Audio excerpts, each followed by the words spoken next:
we have with us Graham Bibby, CEO and CIO at Richmond Asset Management. Graham, hi. Afternoon. Thanks for taking time out and joining us today. First, what happened overnight in Ben Bernanke's commentary with extension to Operation Twist? Is the amount of $267 billion sufficient enough? What more needs to be done? Because Bernanke has already said that some measures are in the pipeline. What could they be? Well, I think it's a bit of a yawn for traders because they don't really think Twist is doing that much, to be honest with you. And the figure 270, 370, it's like playing Monopoly. I think, you know, traders such as myself, we're not getting down to the nitty-gritty of what they could or couldn't do because it's just a fact that they've said they will do something, and I'm sure, you know, they've already got a good head on what they're going to do.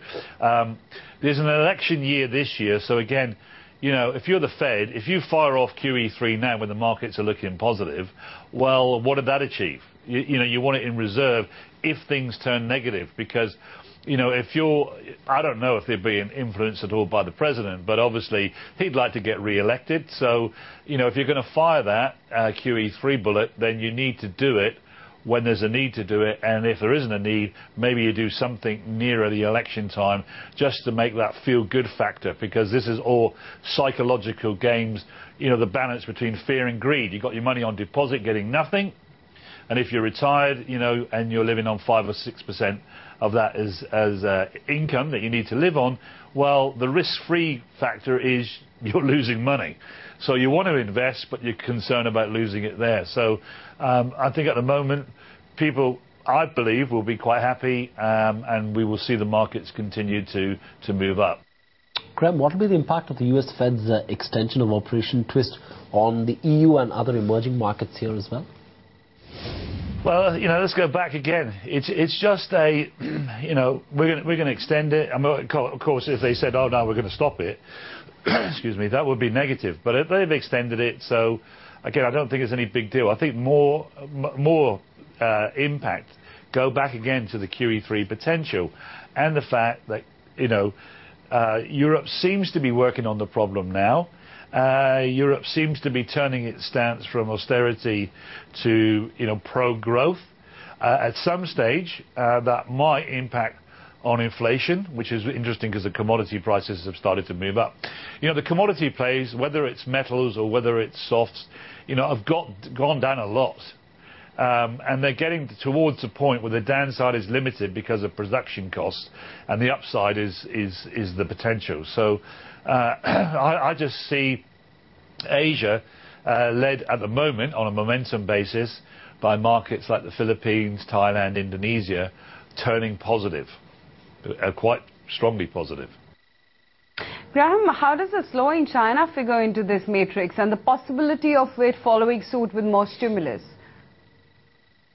Well, China's an interesting one because, you know, with all the growth of the last decade, the stock market's performed pretty poorly, except for one period when it rocketed over about a year. So we've been watching that market for some time because it's long overdue, some catalyst to make it grow. And it could be out of adversity becomes an opportunity. So what we're looking at here is for China to start its own sort of stimulus package. Maybe it's through allowing more foreigners to invest directly in the country, and then if people see that as a positive thing, we'll see the stock market moving.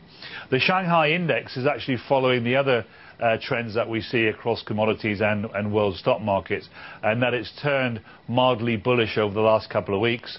We'd like to see a bit more upward momentum to be totally convinced, but it's certainly one that we're watching right now. Graham, what about impact on commodities? Do you see commodities such as gold and oil, among others, being affected positively against the backdrop of what the US Fed has done? Well, oil has turned mildly positive, although in the last couple of days it's sold off a bit. So it looks to me like it's trying to break into a positive trend. I think oil staying down is not a bad thing because it's a cost to people.